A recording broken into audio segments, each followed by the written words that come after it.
이에 보아스가 룻을 맞이하여 아내로 삼고 그에게 들어갔더니 여호와께서 그에게 임신하게 하심으로 그가 아들을 낳은지라. 여인들이 나오미에게 이르되 찬송할지로다. 여호와께서 오늘 내게 기업 물을 자가 없게 하지 아니하셨도다. 이 아이의 이름이 이스라엘 중에 유명하게 되기를 원하노라. 이는 내 생명의 회복자이며 내 노년의 봉양자라. 곧 너를 사랑하며 일곱 아들보다 귀한 내 며느리가 낳은 자로다. 하니라. 나오미가 아기를 받아 품에 품고 그의 양육자가 되니 그의 이웃 여인들이 그에게 이름을 지어주되 나오미에게 아들이 태어났다 하여 그의 이름을 오벳이라 하였는데 그는 다윗의 아버지인 이새의 아버지였더라. 베레스의 계보는 이러하니라. 베레스는 헤스론을 낳고 헤스론은 람을 낳았고 람은 암미나답을 낳았고 암미나답은 나손을 낳았고 나손은 살몬을 낳았고 살몬은 보아스를 낳았고 보아스는 오벳을 낳았고 오벳은 이새를 낳고 이새는 다윗을 낳았더라.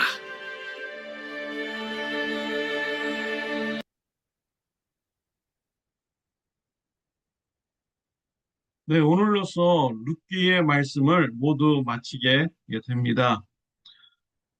어제 본문에서는 성읍의 장로들이 룻과 보아스를 축복하여 주었습니다. 이 축복은 빈말이 아니었습니다. 성령의 감동에 의해서 된 축복이었고요. 이 축복대로 이루어졌습니다. 오늘 본문의 말씀은 나오미가 축복을 받는 그런 말씀입니다.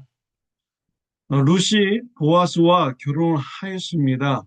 아기를 낳게 되었습니다. 이 아기의 이름을 주위에 있는 여인들이 지어주었습니다. 오벳이라고 이름을 지어주었습니다. 오벳의 이름의 뜻은 섬기는 자, 예배하는 자라는 이런 뜻을 가지고 있습니다. 왜 이 여인들은 룻의 아기를 오벳이라고 이름을 지어 주었을까요? 15절에 나옵니다. 이는 내 생명의 회복자이며 내 노년의 봉양자라. 곧 너를 사랑하며 일곱 아들보다 귀한 내 며느리가 낳은 자로다 하니라 라고 하였습니다. 나오미의 생명의 회복자이었고요. 나오미 노년의 봉양자라는 이런 의미를 가진 것입니다. 오벳이 나오미 가정의 생명이 끊어졌는데 그 생명을 회복한 자이고요. 나오미가 노년이 되었을 때 봉양해 줄 사람이다 라는 이러한 뜻으로 오벳이라는 이름을 지어 준 것입니다. 나오미는 어떤 사람이었습니까? 모압 땅에 가서 남편이 죽었습니다. 두 아들이 죽었습니다. 나오미는 두 며느리에게 나를 떠나서 아버지 집으로 돌아가라라고 했습니다. 나오미는 자신의 인생을 볼 때 더 이상 소망이 없습니다. 그렇기 때문에 이 며느리들에게 아버지에게 돌아가라고 하였던 것이죠. 그러나 룻은 하나님을 믿기로 결정하고 하나님을 믿기 위해서 나오미를 따라서 베들레헴으로 이제 오게 됩니다. 베들레헴에서 나오미는 주위 사람들에게 나를 나오미라고 부르지 말라, 나를 마라라고 부르라라고 했습니다. 나오미의 이름의 뜻은 기쁨이라는 뜻을 가지고 있습니다. 마라라는 뜻은 쓰다, 고난이라는 뜻을 가지고 있습니다. 나오미가 전에는 풍족한 중에 기쁜 삶을 살았어요. 그러나 베들레헴으로 다시 돌아올 때는 모든 것을 다 잃어버렸고 고난의 인생, 쓴 인생이 되었다라고 말하는 것이지요.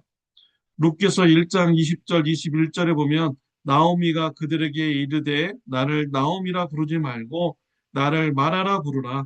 이는 적는 자가 나를 심히 괴롭게 하셨음이니라. 내가 풍족하게 나갔더니 여호와께서 내게 비어 돌아오게 하셨느니라. 여호와께서 나를 징벌하셨고 전능자가 나를 괴롭게 하셨거늘 너희가 어찌 나를 나옴이라 부르냐 하니라라고 하였습니다. 이 나오미의 그런 고백인 것이죠. 자신의 인생이 기쁨의 인생이 아니라 고난의 인생, 쓴 인생이다. 쓴 인생이 되었다. 하나님께서 나에게 인생을 쓰게 만들어 주셨다라고 고백을 하고 있습니다. 이러한 그 나오미가 하나님에 대한 생각은 잘못된 생각이었죠. 하나님께서 나오미를 버리신 것입니까? 쓴 인생을 맛보게 하신 것입니까? 아니죠. 더 큰 축복을 주시기 위해서 잠시 어려움을 준 것입니다. 나오미는 비록 어려운 인생이었지만 또 하나님으로부터 자신이 심판을 받았다라고 생각했지만 하나님을 계속 붙잡았습니다. 하나님 안에 있는 신앙생활을 했습니다. 하나님께서 예비하여 주신 축복을 받는 나오미의 인생이 된 것이죠. 오벳을 낳게 되었고 오벳이 노년에 나오미를 봉양하며 또 생명이 끊어진 나오미의 가정에 생명을 이어주는 축복을 받게 되었습니다. 가장 큰 축복은 다윗 왕의 족보에 이름이 올라가게 된 것이죠. 또 예수 그리스도가 탄생되는데 쓰임을 받는 이러한 가정이 된 것입니다. 큰 축복을 받게 된 것이죠. 시편 50편 15절에 보면 환난 날에 나를 부르라 내가 너를 건지리니 네가 나를 영화롭게 하리로다. 인생에서 우리가 마라와 같이 고난의 인생, 쓴 인생을 우리가 살아갈 때 우리가 그때 더욱더 하나님을 불러야 됩니다.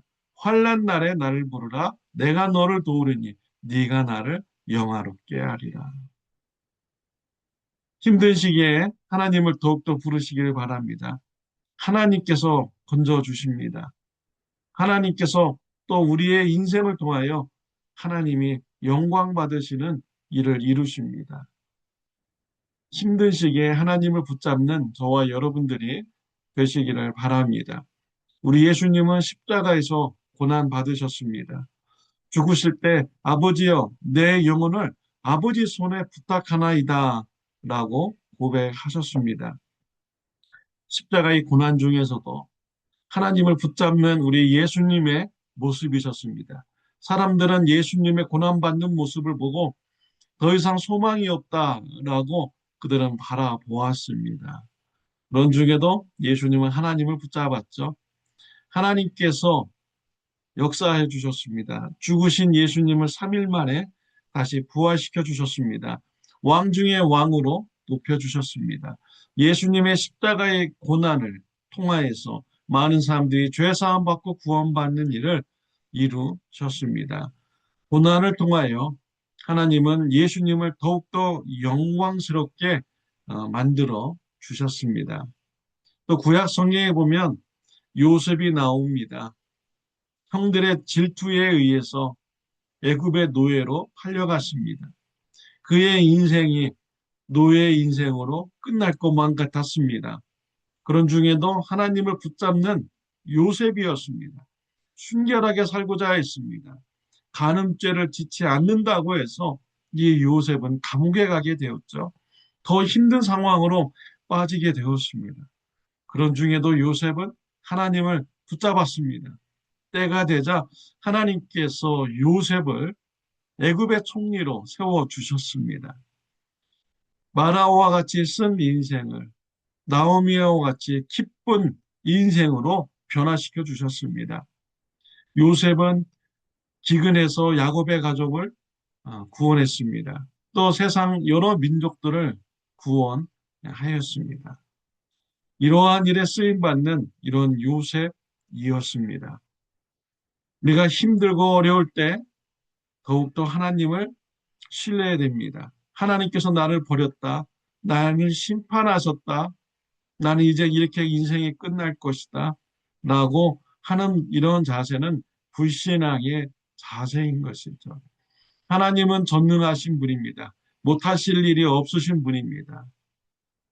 내 힘들 때수록 하나님을 더욱더 찾고 의지함으로써 하나님께서 우리를 통하여 영광받는 그 축복을 경험하는 저와 여러분들이 되시기를 바랍니다. 기도드리겠습니다. 하나님의 아버지 감사합니다. 인생의 힘들 때에도 의지할 수 있는 하나님 아버지가 계시면 하나님 너무나도 감사합니다. 인생이 힘든 일이 있을 때 더욱더 하나님을 부르게 하여 주시고 하나님을 붙잡는 자가 되게 하여 주옵소서. 하나님께서 우리를 어려운 위에서 건져주시고 우리를 통하여 영광받는 일에 쓰임받는 축복을 누리게 하여 주옵소서. 예수님의 이름으로 기도드렸습니다. 아멘. 네, 오늘은 토요일입니다. 내일 주일 예배를 위해서 기도해 주시기를 바랍니다. 내일은 어버이 주일로 드려지고요. 또한 마더스데이입니다. 행복한 날이 될 수 있도록 여러분 기도해 주시기를 바랍니다. 좋은 하루 되시기를 바랍니다.